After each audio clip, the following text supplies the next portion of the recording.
Fala galerinha, hoje nós vamos dar continuidade ao nosso assunto de semântica, né? E nós vamos falar de polissemia. Então eu trouxe o conceito aqui do que vem a ser polissemia. Na apostila de vocês também há um conceito, né? Então eu coloquei assim: a polissemia representa a multiplicidade de significados de uma palavra. O que é multiplicidade? Ou seja, vários significados, múltiplos significados, né?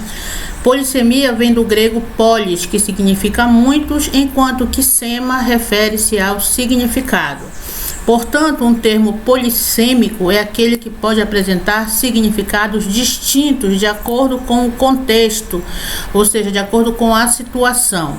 Então, eu posso dizer para vocês que polissemia é a propriedade que a palavra apresenta de possuir vários sentidos, né? Vários significados de acordo com o contexto. Então, polissemia vem do grego polis, que significa muitos, e sema, significado. Então, polissemia, vários, muitos significados. Então, eu trouxe alguns exemplos aqui, ó. A letra da música do Chico Buarque é incrível. A letra daquele aluno é inteligível. O que é inteligível? O que é fácil de compreender, né? Meu nome começa com a letra C. Então eu digo aqui que a palavra letra é polissêmica. Por quê, galera? Constatamos que a palavra letra é um termo polissêmico, visto que abarca significados distintos dependendo da sua utilização.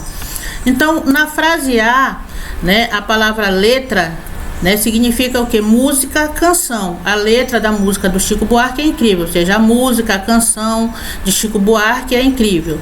Na letra B, a letra daquele aluno é inteligível, significa que a caligrafia, né, a caligrafia daquele aluno é compreensível, é fácil de entender. E na letra C, meu nome começa com a letra C, letra que indica o que? A letra do alfabeto, correto? Então, apesar dos muitos significados, todos se relacionam com a ideia de escrita.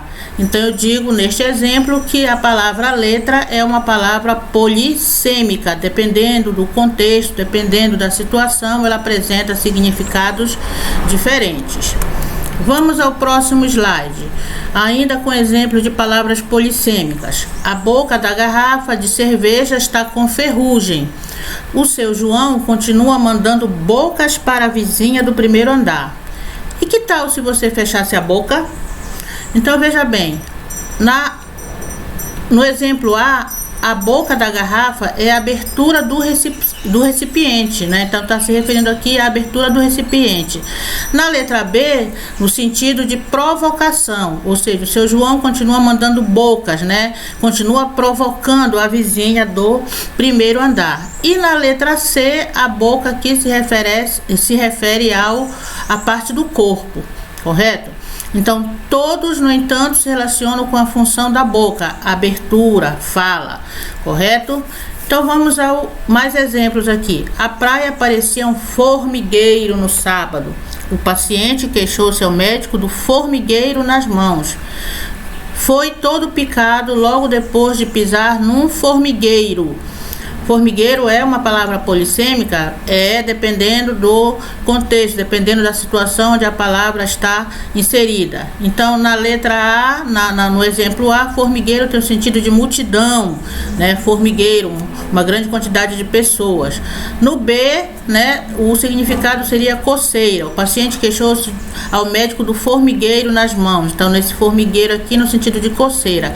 E no exemplo C, formigueiro refere-se à toca de formigas, correto, galerinha? Então, a polissemia é isso, né? É essa propriedade que as palavras possuem, né, de apresentar vários sentidos, vários significados. Existem outros exemplos de palavras polissêmicas, né, galera?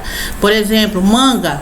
Manga é uma palavra polissêmica. Eu posso me referir à manga, a fruta, a manga da camisa, a manga do candeeiro, a manga que é o local onde o gado vai pastar.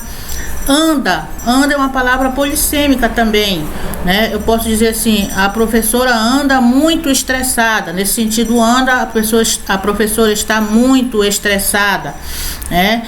Ela anda muito até chegar à escola. Nesse sentido, de andar é caminhar, né? Minha amiga anda de avião. Nesse sentido, anda seria viajar, tá?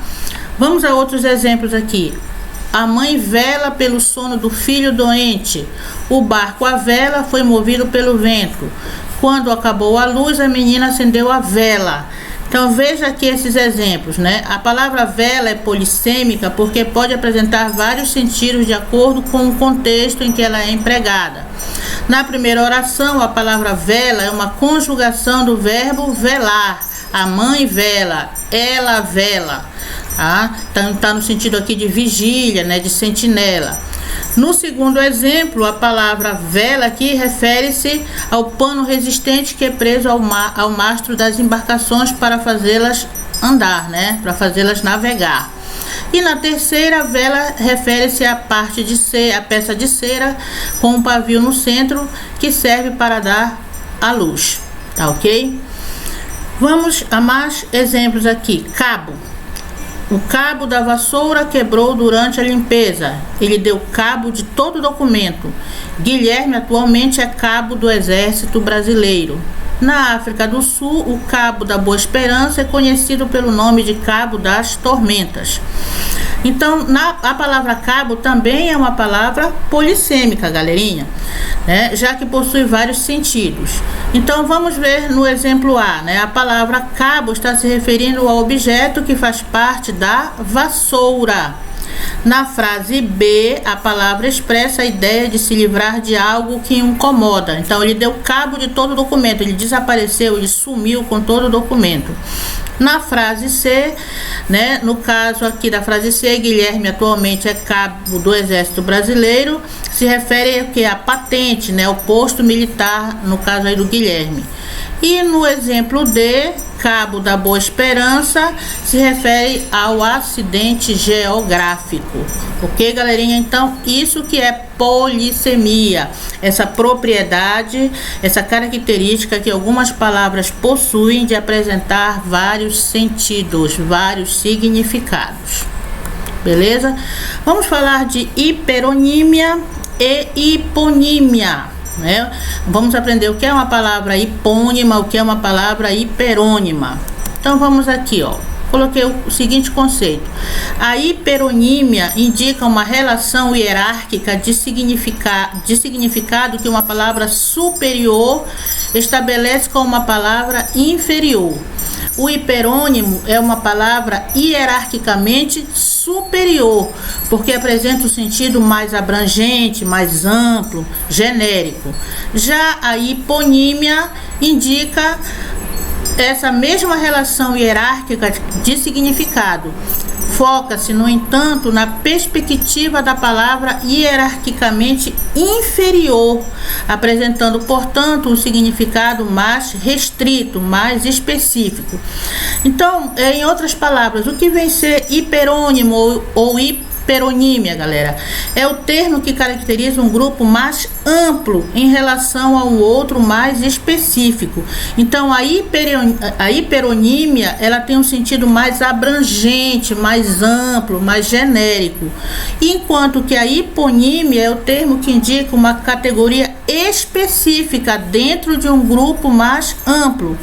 Então, enquanto a hiperonímia ela tem um sentido abrangente, amplo, genérico, a hiponímia ele tem um sentido mais restrito, mais específico, né? Eu posso dizer para vocês que a hiperonímia ela dá essa ideia de conjunto, né? Enquanto que a hiponímia ela seria um elemento dentro do conjunto.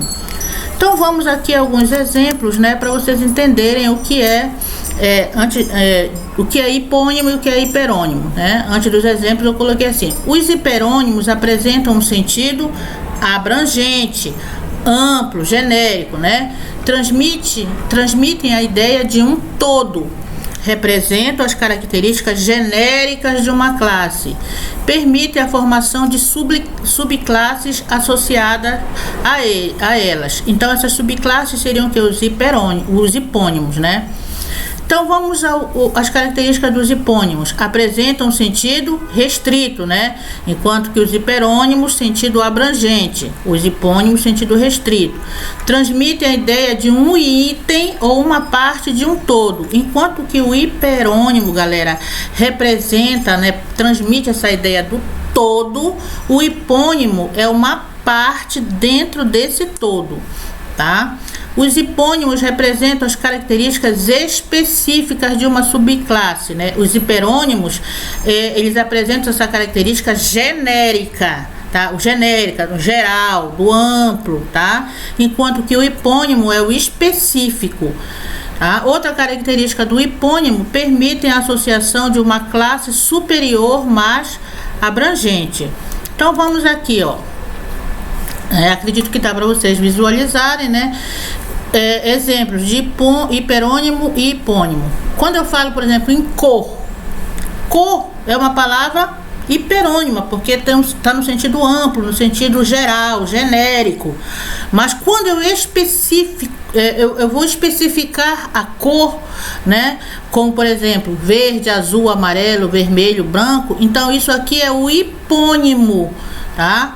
Quando eu falo em cor, está no sentido genérico. Quando eu especifico a cor, essas cores que eu vou denominar é o hipônimo. Fruta é o hiperônimo. Quando eu citei tipos de fruta, maçã, banana, manga, abacaxi, jaca, pera, isso aí seria o hipônimo. Ó, carro, automóvel, moto, bicicleta, ônibus. Isso aqui são hipônimos. E qual seria o hiperônimo de carro, automóvel, moto, bicicleta, ônibus? São veículos. Então, veículo seria o hiperônimo. Esporte, hiperônimo. Vamos citar alguns tipos de esporte: natação, futebol, patinação, atletismo, esgrima. Isso aqui seria o hipônimo. Então, vocês compreenderam, galera? No hiperônimo eu tenho essa ideia de conjunto, tá? Enquanto que o hipônimo seria este elemento dentro de um conjunto.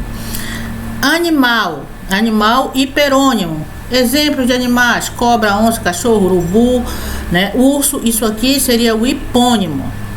Rosa, margarida, malmiquera, hortênsia, orquídea. Isso aqui é o hipônimo. E qual seria o hiperônimo referente a esses hipônimos? Isso aí são nomes de flores. Então, flores seria o que? O hiperônimo. Eletrodoméstico está no sentido genérico. Eu não citei especificamente qual tipo de eletrodoméstico. Quando eu falo eletrodoméstico, seria o hiperônimo. Hipônimo: geladeira, batedeira, liquidificador, aspirador, ferro. Estes seriam exemplos de hipônimos de eletrodoméstico. Móveis: estante, armário, mesa, cadeira, sofá. Então, esses exemplos aqui são hipônimos de um hiperônimo chamado móveis. Né? Ferramentas, hiperônimo. Hipônimos: martelo, serrote, alicate, enxada, chave de fenda. Tá ok? Então, aqui eu tenho exemplos, né, do que seriam os hipônimos e o hiperônimo correspondente a esse hipônimo. Vamos a frases aqui onde eu apresento o hipônimo e o hiperônimo. Minha mãe adora flores, principalmente rosas, margaridas e bromélias. Então, a palavra flores aqui está no sentido amplo, no sentido genérico. Então, eu diria que a palavra flores é um hiperônimo, enquanto que quando eu citei o nome das flores, rosas, margaridas, bromélias, isso seria o hipônimo. Então, veja que as palavras rosas, margaridas e bromélias são categorias dentro do grupo mais amplo. O grupo mais amplo, flores, né? Nesse sentido, dizemos que flores é um hiperônimo de rosas, margaridas e bromélias, enquanto essas aqui são hipônimos, né, de flores. A flora brasileira é composta por uma variedade de flores, árvores e outros tipos de vida vegetal. Então, flora seria o hiperônimo Quando eu relaciono a flora, o que está relacionado à flora? Flores, árvores e outros tipos de vida vegetal. Isso aqui seria o hipônimo. Perceba que nesse caso, flores, árvores e outros tipos de vida vegetal é hipônimo de flora, ou seja, uma categoria específica dentro de outra mais ampla. Tá, ok? Então, hiperônimo, né, é o termo que caracteriza um grupo mais amplo, tá? Em relação a um grupo mais específico. Esse grupo específico seria o hipônimo. Olha aqui, galera, né? Hiperonímia e hiponímia. Na construção de um texto é muito importante o emprego de palavras que mantenham uma relação de significado entre si. Então eu tenho a palavra veículo, né? Veículo seria o hiperônimo. Aí eu citei tipos de veículos: trem, carro, ônibus, motocicleta, carroça, avião, barco. Então esses aqui seriam os hipônimos. Tá? E para finalizar, eu tenho aqui, tá? Opa, vou voltar aqui, tá? Eu tenho aqui, ó, como eu falei para vocês, né? A hiperonímia dá essa ideia de conjunto, tá? Então, qual seria o conjunto aqui? Frutas, né? Então, frutas seria o hiperônimo, que tem esse sentido mais amplo, tá? Enquanto que a hiponímia seria essa ideia de elemento dentro do conjunto. Então, já que frutas aqui, né, é o hiperônimo, seria o conjunto, quais seriam os elementos desse conjunto? Né? Maçã, uva, banana, morango, pera. Então esses aqui seriam os elementos, ou seja, os hipônimos dentro de um conjunto que seria o hiperônimo frutas. Ok, galerinha? Então, com isso, nós terminamos o nosso assunto de semântica. Na apostila de vocês, né, lá no final da apostila de vocês têm um quadro, né, onde eu apresento vários tipos de palavras homônimas, palavras parônimas, né, e vocês podem consultar na hora da atividade. Então, nós encerramos por aqui nossa explanação de hoje, tá ok? Até o nosso próximo encontro.